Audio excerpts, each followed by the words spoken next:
आइए चले आज देखते हैं हमारे वसुंधरा मंडल महानगर गाजियाबाद में जो बजट संगोष्ठी हुई है उसमें क्या क्या कहा गया। बिंदुवार आपको सारा उसमें डिटेल बताई जाएगी।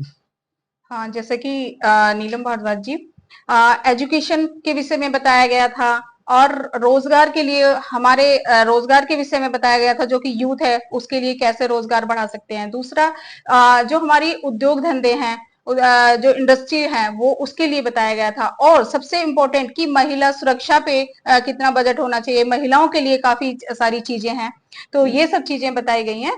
और काफी कुछ है आगे इसमें वीडियो में देखेंगे, बहुत आपको जागरूकता मिलेगी इस बजट के बारे में। मैं नीलम भारद्वाज, निगम पार्षद, आप सभी को मेरा नमस्कार। आप कैसे हैं? नमस्कार दर्शकों, मैं डॉक्टर सुषमा रानी। आप कैसे हैं? उम्मीद करती हूँ कि आप अपने स्थान पर बहुत खुश होंगे, बहुत अच्छे होंगे। धन्यवाद।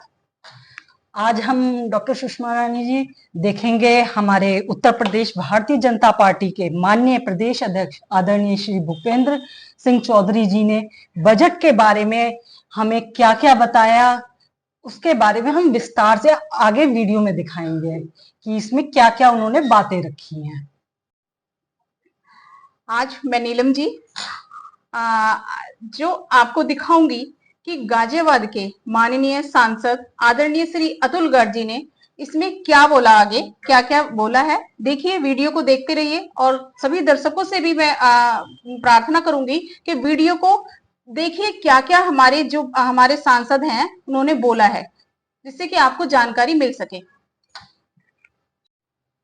आइए डॉक्टर सुषमा रानी जी, अब मैं आगे आपको वीडियो जो दिखा रही हूँ उसमें हमारे जो जहाँ ये प्रोग्राम हुआ हमारा साहिबाबाद विधानसभा आता है, उनके हमारे जो लोकप्रिय हमारे विधायक हैं और उत्तर प्रदेश सरकार में कैबिनेट मंत्री भी हैं आदरणीय श्री सुनील शर्मा जी ने अपने संबोधन में क्या कहा, ये आप आगे वीडियो में देखेंगे कि उन्होंने क्या क्या अपने संबोधन में कहा। आप पूरा वीडियो जरूर देखिए ताकि आपको जानकारी मिले कि हमारे लोकप्रिय विधायक आदरणीय श्री सुनील शर्मा जी ने हमें क्या क्या जानकारी दी।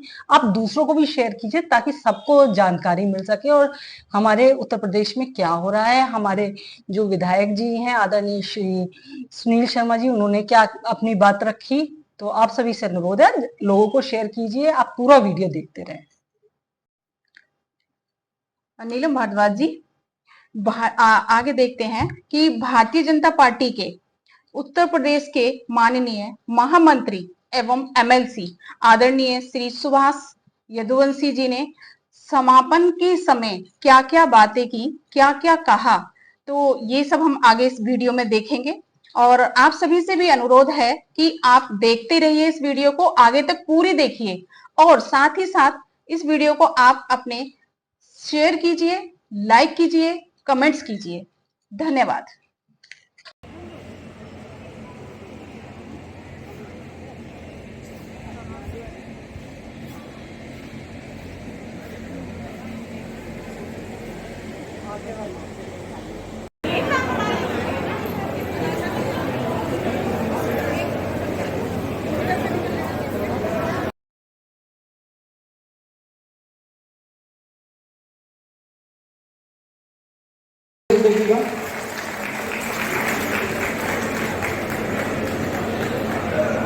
मैं निवेदन करूंगा क्रमंत्री से कि आदरणीय प्रदेश महामंत्री आदरणीय क्षेत्रीय प्रभारी जी का स्वागत, प्रदेश जी का स्वागत करेंगे। हमारे बीच में पूर्व विधायक सुरेश कश्यप जी आए, आपका भी स्वागत है, अभिनंदन है। आदरणीय पूर्व महानगर अध्यक्ष अशोक मंगा जी भी हम सब लोगों के बीच में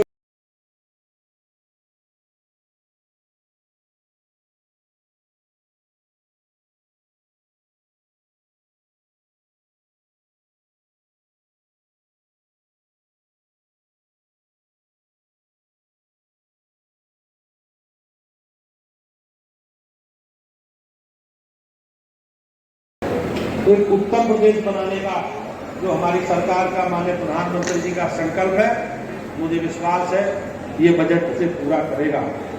हमारी सरकार, आपने देखा होगा 2017 में उत्तर प्रदेश में योगी जी की सरकार आने के बाद किस प्रकार से एक बीमारू राज्य के रूप में उत्तर प्रदेश की जो ख्याति थी, आज भाइयों बहनों उत्तर प्रदेश एक विकसित राज्य के रूप में देश के दुनिया के सामने है। आज हमारी अर्थव्यवस्था महाराष्ट्र के बाद उत्तर प्रदेश की दूसरी सबसे बड़ी अर्थव्यवस्था है। ये निश्चित रूप से कहीं ना कहीं आप सबके हम सबके प्रयास का परिणाम है कि आज उत्तर प्रदेश देश के साथ उत्तर प्रदेश की बदलती हुई तस्वीर भी हम सबके सामने है। भारतीय जनता पार्टी माननीय प्रधानमंत्री जी का जो संकल्प है 2047 तक भारत को विकसित राष्ट्र बनाने का, उस संकल्प के साथ हम लोग जुड़े हैं, हम लोग आगे बढ़े हैं और हमारा जो कमिटमेंट है उस कमिटमेंट के साथ हम सब जुड़े हैं। जनता ने हमें इसलिए तीसरी बार ये सौभाग्य उत्तर प्रदेश की जनता ने, देश की जनता ने दिया। मैं आभारी हूं आप सबका कि आप सब लोगों के प्रयास से तीसरी बार मोदी जी को प्रधानमंत्री बनने का अवसर मिला। हमारी सरकारों ने बिजली, पानी, सड़क, शिक्षा, स्वास्थ्य, सुरक्षा जिस प्रकार से काम किए हैं, पुरानी सरकारों के समय किस प्रकार के अपराध की थी, किस प्रकार से माफियाओं का राज, पुरानी सरकारें माफियाओं के अराजक तत्वों के साथ खड़ी रहती थी। लेकिन आप सबके प्रयास से आज उत्तर प्रदेश गंगा मुक्त हुआ। आज उत्तर प्रदेश में बेहतर कानून का राज कायम हुआ और इसी आधार पर हम लोग आगे बढ़ेंगे, ऐसा मेरा सब लोगों से निवेदन है। आप सब लोगों ने धैर्यपूर्वक मेरी बात सुनी और विपक्ष का जो एजेंडा है, कांग्रेस का जो या विपक्षी पार्टी का जो इकोसिस्टम है, उससे हमें सावधान रहकर आगे बढ़ना है। बहुत बहुत धन्यवाद।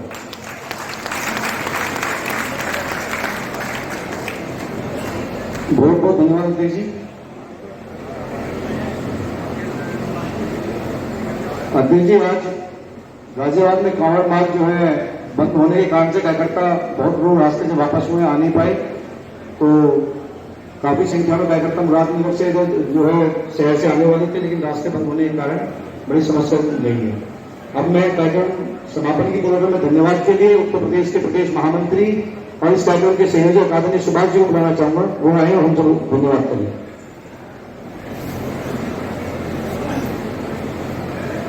मंच को सुशोभित कर रहे हैं उत्तर प्रदेश के यशस्वी और ऊर्जावान प्रदेश अध्यक्ष, हम सब लोगों के नेता माननीय चौधरी भूपेंद्र सिंह जी, यहाँ के लोकप्रिय सांसद श्री अतुल गर्ग जी, सरकार में मंत्री माननीय सुशील जी, मेयर साहिबा और पूर्व मेयर साहिबा सहित मंच को सुशोभित कर रहे सभी नेतृत्व मंडल और सामने बैठे हुए भारतीय जनता पार्टी के देवतुल्य कार्यकर्ता बंधुओं और भगिनी मित्रों, जैसा कि अभी माननीय प्रदेश अध्यक्ष जी ने बताया कि ये जो केंद्रीय बजट है ये 2047 में माननीय मोदी जी और हम सब के लिए भारत को 2047 में विकसित भारत बनाने के श्रेष्ठ राष्ट्र के सपने को पूरा करने वाला बजट है। ये जो माननीय प्रदेश अध्यक्ष जी ने बताया कि 4 जातियां युवा, महिला, किसान और गरीब को समर्पित है और जो 9 मानदंड बताए गए हैं वो 9 रत्न की तरह स्तंभ का काम करते हुए इस बजट को आगे ले जा रहे हैं। और जैसे माननीय मोदी जी दुनिया के राजनीतिक मानचित्र पर चमकते हुए सबसे उज्जवल सितारे हैं, वैसे ही दुनिया के आर्थिक मानचित्र पर भारत इस समय सबसे बड़ी आर्थिक महाशक्ति बनने की तरफ तेजी से अग्रसर है और ये बजट इन सब संकल्पों और मानदंडों को पूरा करेगा। माननीय प्रदेश अध्यक्ष जी का श्रेष्ठ मार्गदर्शन हम सभी कार्यकर्ताओं को प्राप्त हुआ, इसके लिए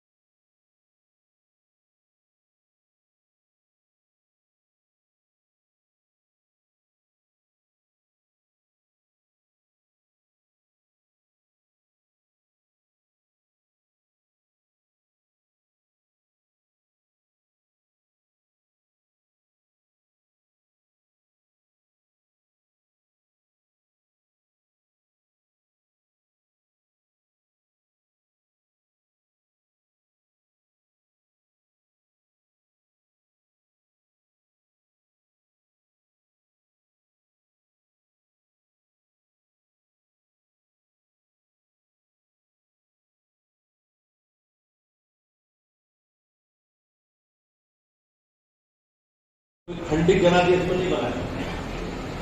हमने जनादेश भाइयों बहनों प्री पोल अलायंस गठबंधन, चुनाव पूर्व गठबंधन हमने किया है और उस गठबंधन को माननीय प्रधानमंत्री जी के नेतृत्व में देश की जनता ने आशीर्वाद दिया।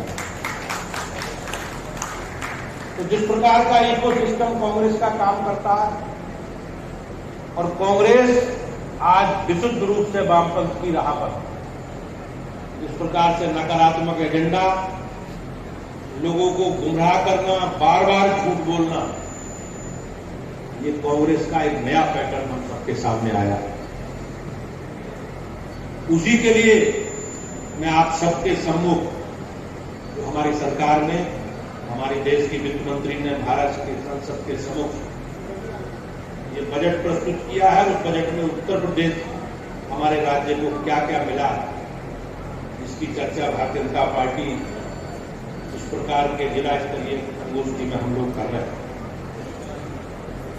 बजट में उद्योग की गारंटी के लिए उत्तर प्रदेश में 20 लाख इकाइयों को जीवन दान मिलेगा और लगभग 22 लाख नए उद्योगी तैयार होंगे।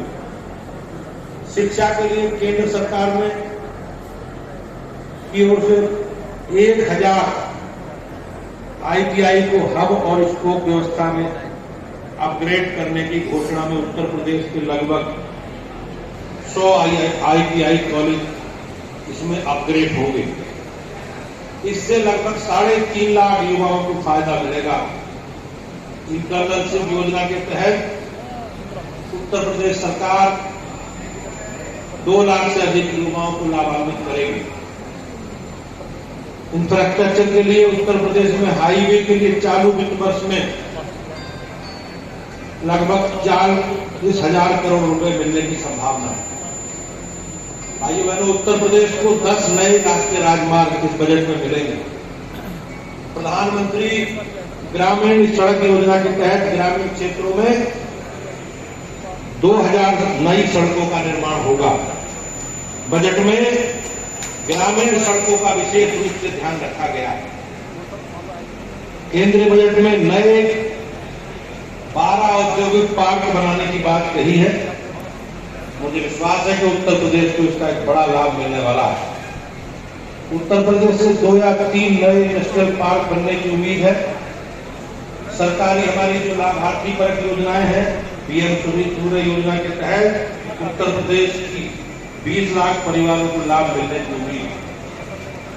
प्रधानमंत्री आवास योजना के तहत शहरी क्षेत्रों में 20 लाख और 25 लाख से अधिक ग्रामीण क्षेत्रों में प्रधानमंत्री आवास योजना का लाभ हमारे सभी साथी भाइयों बहनों को मिलेगा। मुफ्त राशन योजना के तहत उत्तर प्रदेश के 15 करोड़ लोगों को उसका लाभ अगले 5 वर्ष तक मिलेगा। ये सरकार ने संकल्प व्यक्त किया है। नई प्रणाली में कर स्लैब के पुनर्गठन के बाद 11 लाख से अधिक राज्य सरकार के कर्मचारियों को उसका लाभ मिलेगा। केंद्र सरकार को हमारी बेरोजगारी भी दूर होगी और दुनिया के अंदर हम विकसित देश होंगे। भारत माता की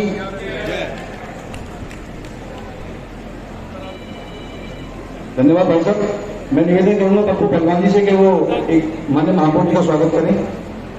हाँ जी, हाँ जी।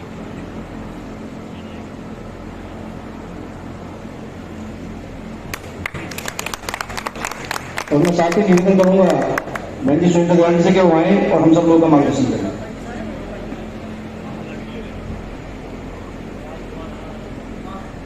अब मैं निवेदन करूंगा कार्यक्रम को आगे बढ़ाते हुए कि हम सब लोगों का मार्गदर्शन उत्तर प्रदेश के यशस्वी प्रदेश अध्यक्ष आदरणीय भूपेंद्र सिंह जी आए और हम सब लोगों का मार्गदर्शन करेंगे। जोरदार ताली बजा के स्वागत करेंगे।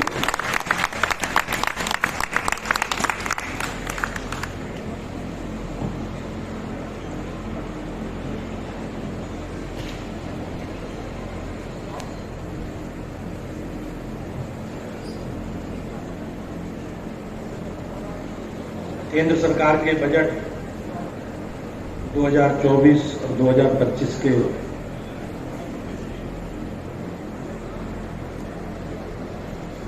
बजट प्रस्तुत होने के बाद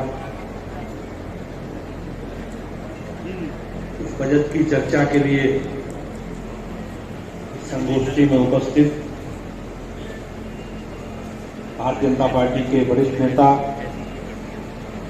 उत्तर प्रदेश सरकार के मंत्री आदरणीय सुनील शर्मा जी, हमारे माननीय मंत्री माननीय सांसद अतुल गर्ग जी, प्रदेश के महामंत्री विधान परिषद के सदस्य सुभाष जी, हमारी बहन मेयर आदरणीय सुनीता दयाल जी, पूर्व मेयर आदरणीय आशा शर्मा जी, विधान परिषद के सदस्य दिनेश गोयल जी, क्षेत्र के महामंत्री विकास अग्रवाल जी, मान सिंह जी, मयंक गोयल जी, जिला अध्यक्ष सतपाल जी, हमारी पार्टी के वरिष्ठ नेता पूर्व सांसद रमेश तोमर जी, आशु वर्मा जी, बलदेवराज शर्मा जी, मंचासीन सभी भारतीय जनता पार्टी के पदाधिकारी और सभागार में उपस्थित सभी मेरे सम्मानित कार्यकर्ता भाइयों बहनों, लोकसभा चुनाव 2024 में देश की महान जनता ने माननीय मोदी जी को तीसरी बार देश की सेवा करने का अवसर दिया।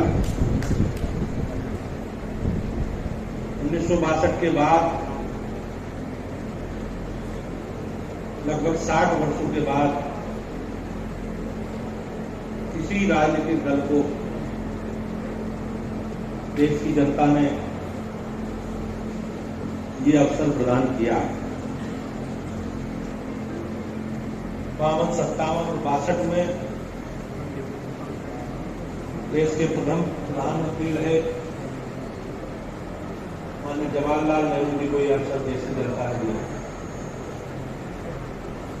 और उसके बाद लगभग 60 वर्ष बाद भारत देश की जनता ने नरेंद्र मोदी जी को यह अवसर दिया। मैं आप सबका बहुत बहुत अभिनंदन करता हूं कि आप सबके प्रयास से, आशीर्वाद से, स्नेह के कारण मोदी जी को देश की सेवा करने का अवसर मिला। केंद्र सरकार ने भारत की संसद में भारत की वित्त मंत्री आदरणीय बहन निर्मला सीतारमण जी ने एक बजट प्रस्तुत किया। उस बजट में उत्तर प्रदेश के लिए 2.44 लाख करोड़ का आवंटन किया गया। इस बजट से हमारे राज्य में इंफ्रास्ट्रक्चर, उद्योग, ऊर्जा और अन्य विकास कार्यों में आम आदमी की आवश्यकताओं में निश्चित रूप से प्रगति होगी, ये हमारी अपेक्षा है। भाइयों बहनों, उत्तर प्रदेश से संबंधित बजट में जो घोषणाएं हुई उनकी चर्चा के लिए भारतीय जनता पार्टी सभी राज्य मुख्यालयों पर इस प्रकार की गोष्ठी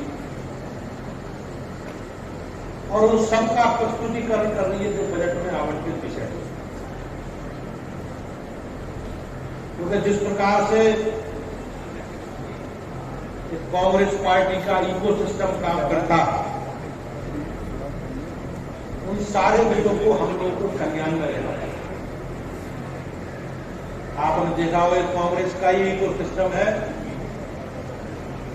कि कांग्रेस अपने जीवन काल में सबसे तीसरे बुरे प्रदर्शन, सबसे तीसरे खराब प्रदर्शन को इस लोकसभा चुनाव में उन्होंने किया और भारतीय जनता पार्टी के नेतृत्व में, प्रधानमंत्री जी के नेतृत्व में हमारा अपने जीवन काल में सबसे तीसरा अच्छा प्रदर्शन। लेकिन कांग्रेस पार्टी इस खराब प्रदर्शन को उसका इकोसिस्टम जीत में, विजय में बदलने के लिए प्रयास कर रहे हैं और आज देखेंगे कि पूरा इस प्रकार का वातावरण बनाया जा रहा है जिससे देश की जनता ने एनडीए और माननीय प्रधानमंत्री जी के खिलाफ जनादेश दिया। आज भी अगर आप विचार करेंगे तो जितने सारे विपक्षी दलों की इस यूपीए की या INDIA गठबंधन की बात विपक्ष करता है, उन सारे लोगों से मिलकर भी हमारी संख्या भारतीय जनता पार्टी की ज्यादा है। राशि केंद्रीय करों में राज्यांश और ब्याज मुक्त लोन के रूप में मिलेगी। केंद्र सरकार की योजनाओं के लिए उत्तर प्रदेश को अपेक्षित 7,000 करोड़ रुपए के बजाय 11,500 करोड़ रुपए आवंटित किए गए हैं। केंद्र सरकार द्वारा प्रायोजित योजनाओं के अपेक्षित 90,000 करोड़ रुपए के बजाय इस बार 96,000 करोड़ रुपए आवंटित किए गए हैं। रेल से संबंधित परियोजनाओं में जो 2023 और 24 में होनी है, अयोध्या में 2 किलोमीटर बाईपास लाइन बनाई जाएगी। इसके लिए सरकार ने बजट में धनराशि आवंटित की है। एटा और कासगंज के बीच 29 किलोमीटर नई ब्रॉडगेज लाइन बनेगी। इसके लिए सरकार ने बजट में व्यवस्था की है। दीदारगंज और शाहगंज बिलवाई हाट को जोड़ने वाली 6 किलोमीटर लंबी फाल्ट लाइन बनेगी। इसके लिए भी बजट में धनराशि प्रावधान किया गया है। मुक्तिगंज जौनपुर में मगवा हाट को जोड़ने वाली 2 किलोमीटर कार्ड लाइन बनेगी। इसके लिए 76 करोड़ रुपए सरकार ने बजट में आवंटित किए हैं। वाराणसी में शिवपुर से तक 6 किलोमीटर लंबी लाइन पर 3 ट्रैक बनाए जाएंगे। इसके लिए बजट में धनराशि प्रावधानित की गई। आनंदपुर धुगली में 53 किलोमीटर लंबी नई लाइन बिछाई जाएगी। गोरखपुर कैंट से वाल्मीकि नगर तक 96 किलोमीटर लंबी रेलवे लाइन का दोहरीकरण के लिए बजट में धनराशि प्रावधान की गई है। चुनार से चौपन तक 102 किलोमीटर लंबी लाइन का दोहरीकरण किया जाएगा, जिससे बजट में धनराशि प्रावधान की गई है। 2009 से 2024 तक भाइयों बहनों, ये हमारे लिए बहुत बड़ा है, क्योंकि जिस प्रकार का एक नैरेटिव विपक्षी दलों के द्वारा बनाने का काम किया जा रहा है, उसके लिए हमारे लिए बहुत आवश्यक है कि जानकारी होनी चाहिए। 2009 से 14 तक, हालांकि कांग्रेस 2000 की सरकार मनमोहन जी की 2004 से 9 तक भी रही, लेकिन मैं 2009 से 2000 तक की चर्चा आप लोगों के बीच में करता हूं। 2009 से 14 तक केंद्र में कांग्रेस की सरकार थी। 2014 के बाद केंद्र में भारतीय जनता पार्टी के नेतृत्व में सरकार बनी। इस अवधि में उत्तर प्रदेश को कर अंतरण में कुल धनराशि 113.40 की वृद्धि हुई है और भारत सरकार द्वारा दी गई सहायता में 100.62 की वृद्धि हुई।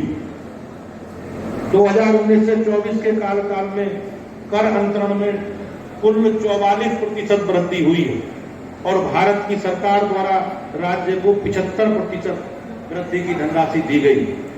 2009 से 24 तक कांग्रेस में सत्ता में थी तो उत्तर प्रदेश को वित्त आयोग की ग्रांट के द्वारा 23.136 करोड़ रुपए दिए गए।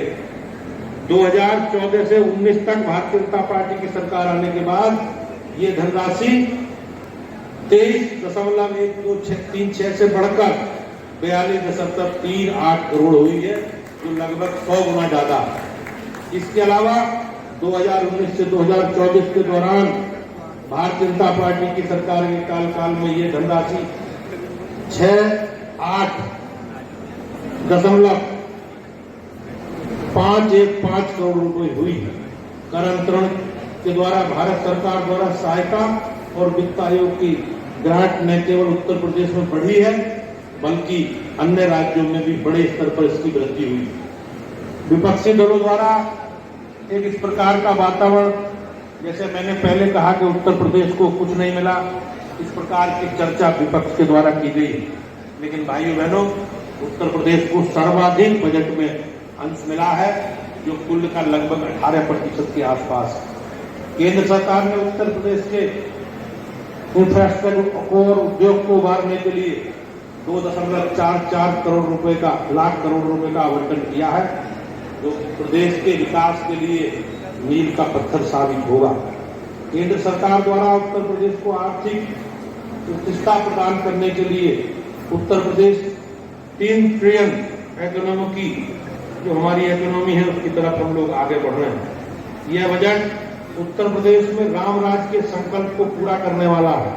उत्तर प्रदेश के रेलवे डेवलपमेंट के लिए दी गई धनराशि उत्तर प्रदेश की यूपीए की सरकार के कार्यकाल की तुलना में जितनी धनराशि उत्तर प्रदेश में यूपीए की सरकार में 2004 से और 2010 तक दी गई, उससे हमने इस बार बजट में 18 गुना धनराशि ज्यादा आवंटित की है।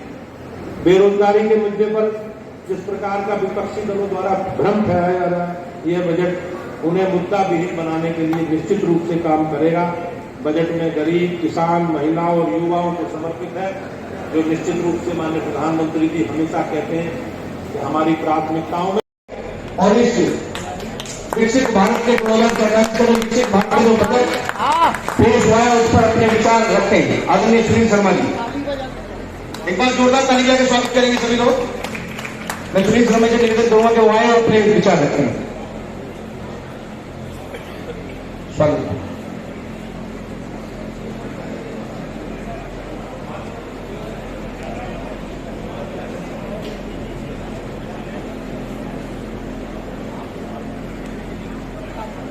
उत्तर प्रदेश के यशस्वी अध्यक्ष आदरणीय चौधरी भूपेंद्र सिंह जी,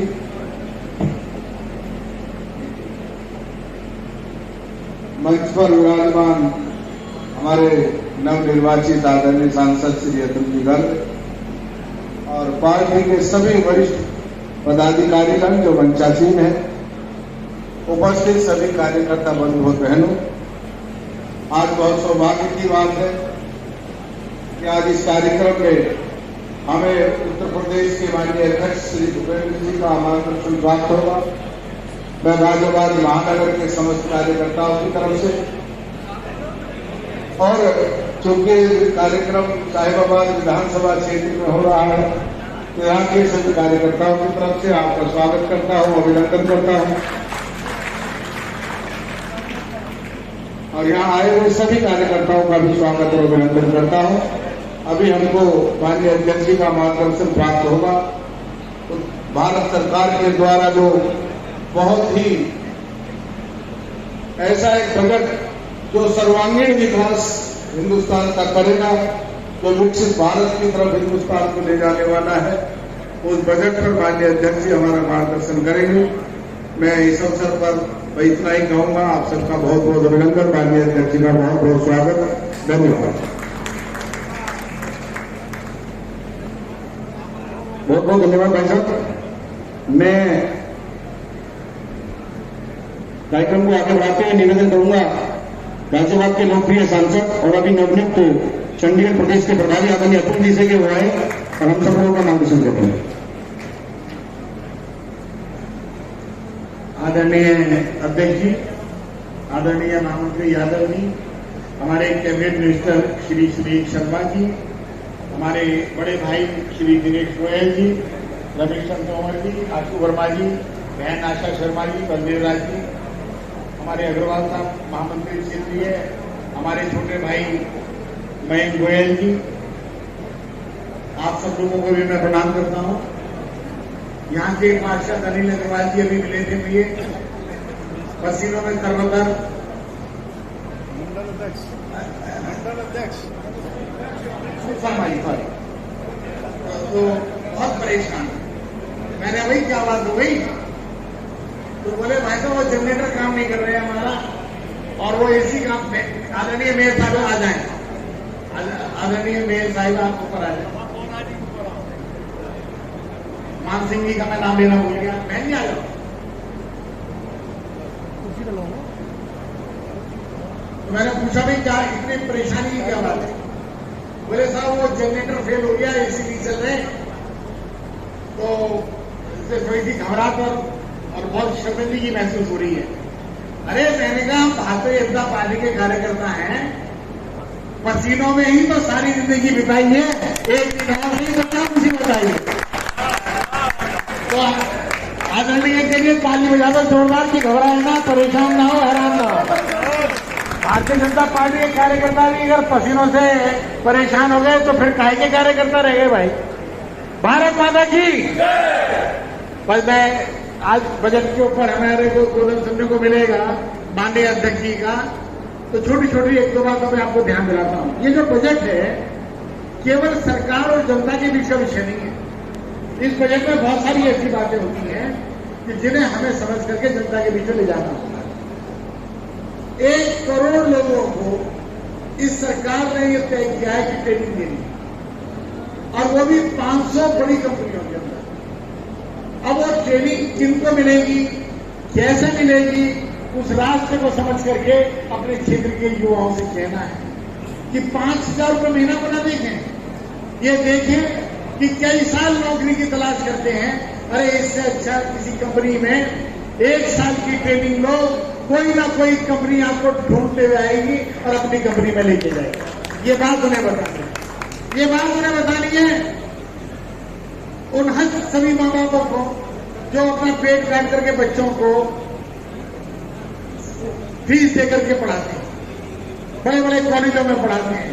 उनसे कह देना कि अब योगी जी ने, मोदी जी ने प्रबंध कर दिया है कि केवल 3% सालाना ब्याज पर 10 लाख रुपए तक की फीस भारत सरकार की, 10 लाख तक की फीस, और उसका जो भुगतान है वो जब करना है जब बच्चे की नौकरी लग जाएगी।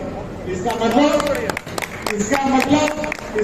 माँ बापों को अब पेट काट करके फीस जमा करने की जरूरत नहीं। ये बातें कौन बताएगा? ये बातें आप लोग बताएं। भारत के अंदर 3 करोड़ मकान तो नए बनाए जाएंगे, बहुत सारे गरीब लोग हैं किराए पर रहते हैं। उनसे कहो अरे एक बार एप्लीकेशन तो डालो, एक बार एप्लीकेशन तो डालो और अपना मकान बनाओ। ये तय किया है हमारे मोदी जी ने। आज इतनी सारी चीजें हैं कि अगर बोलना शुरू करेंगे तो हफ्तों लग जाएंगे समझाने के लिए। कोई क्षेत्र छूटा नहीं है। किसानों के लिए 109 तरह की नई फसलें के लिए ऋण देने का और उनको ट्रेन करने का काम सरकार कर रही है कि भाई नई नई फसलों में आओ। 25 रुपए किलो का चावल मत बेचो, अब 250 रुपए किलो का सेब बेच के दिखाओ। बड़ी बड़ी सब्जियां, बड़े बड़े उत्पादन बेच के दिखाओ जो पूरी दुनिया के अंदर बेचे जाएंगे। इस तरह के एक बहुत बड़ी योजना सरकार ने बनाई है। उनके साथ में आदरणीय प्रदेश महामंत्री राजभवन जी, राज्यसभा के लोकप्रिय सांसद आदरणीय अतुल गोयल जी, उत्तर प्रदेश सरकार के कैबिनेट मंत्री आदरणीय सुनील शर्मा जी, क्षेत्रीय महामंत्री विकास अग्रवाल जी, क्षेत्रीय उपाध्यक्ष मेयर जी, जिले के अध्यक्ष सतपाल प्रधान जी, पूर्व सांसद रमेश चंद्र तोमर जी, पूर्व महापौर अशोक वर्मा जी, पूर्व महापौर आशा शर्मा जी, दिनेश गोयल जी। मैं साथ ही मंचासीन अतिथियों से निवेदन करूंगा कि दीप प्रज्वलन कर कार्यक्रम को शुभारंभ करूं। कैप्टन विकास गुप्ता जी,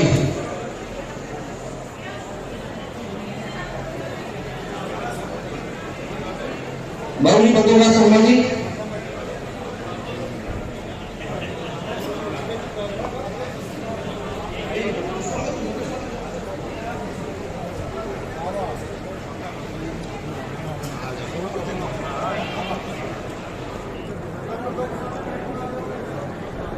भैया सभी कार्यकर्ताओं से निवेदन है कि इन पर कुर्सियों पर अपना स्थान ग्रहण कर लें। सभी कार्यकर्ता बंधु जो गेट पर बने हुए हैं कुर्सियों पर अपना स्थान ग्रहण कर लें। गणेश जी, सभी लोग कुर्सियों पर अपना स्थान ग्रहण कर लें।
सभी कार्यकर्ताओं से हाथ जोड़ के निवेदन है कि तो पुरुषों को प्रस्थान ग्रहण करने, गेट को खाली छोड़ने का कष्ट करें।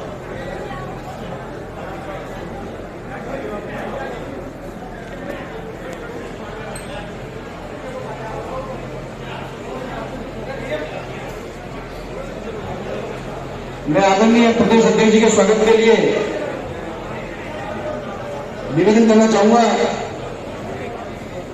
साहिबाबाद विधानसभा के लोकप्रिय विधायक उत्तर प्रदेश सरकार में कैबिनेट मंत्री आदरणीय सुनील शर्मा जी से कि वो भाई साहब को बुके देकर स्वागत करें। आदरणीय अतुल जी पटका बना के स्वागत करेंगे माननीय प्रदेश अध्यक्ष जी का। दिनेश गोविंद राव जी भी स्वागत में सहयोग करें।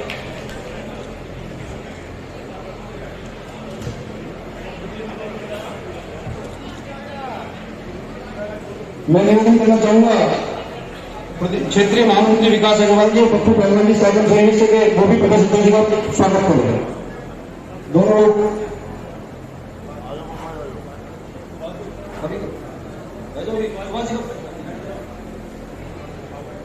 मैं प्रदेश के महामंत्री आदरणीय सुभाष चंद्र जी के स्वागत के लिए निवेदन करना चाहूंगा।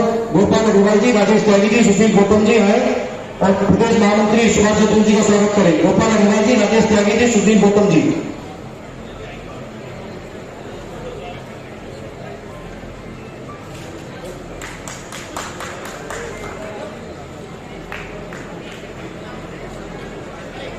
आदरणीय प्रदेश अध्यक्ष के स्वागत के लिए मैं इस मंडल के मंडल अध्यक्ष अनिल शर्मा जी और यहीं के क्षेत्रीय पार्षद सतेंद्र चौधरी से निवेदन करूंगा वो भी आए और माननीय अध्यक्ष जी का स्वागत करेंगे।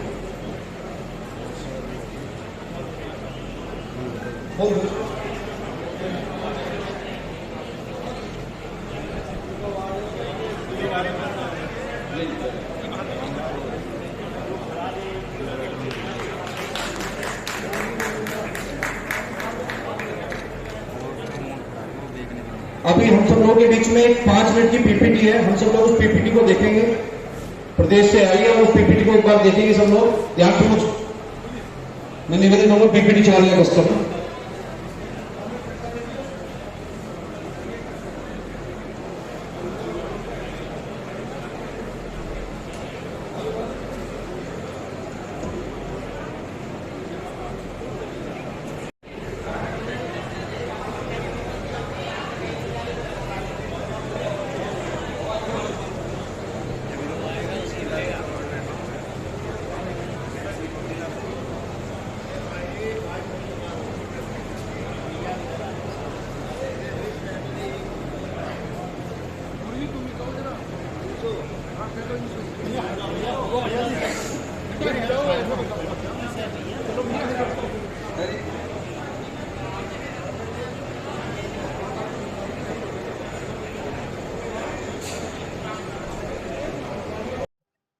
प्यारे दर्शकों, आपका बहुत बहुत धन्यवाद कि आपने अपना कीमती समय निकालकर ये पूरी वीडियो को देखा। उसके लिए बहुत बहुत धन्यवाद।